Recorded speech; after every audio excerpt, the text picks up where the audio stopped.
கம்பெனிக்கு ஒர்க் பண்றீங்களா இல்ல பப்ளிக் ஒர்க் பண்றீங்களா? பட்டு பெண்ணே என்னை தொட்டு செல்வாயா?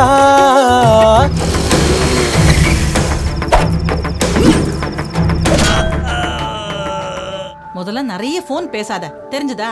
அதெல்லாம் விடுமா.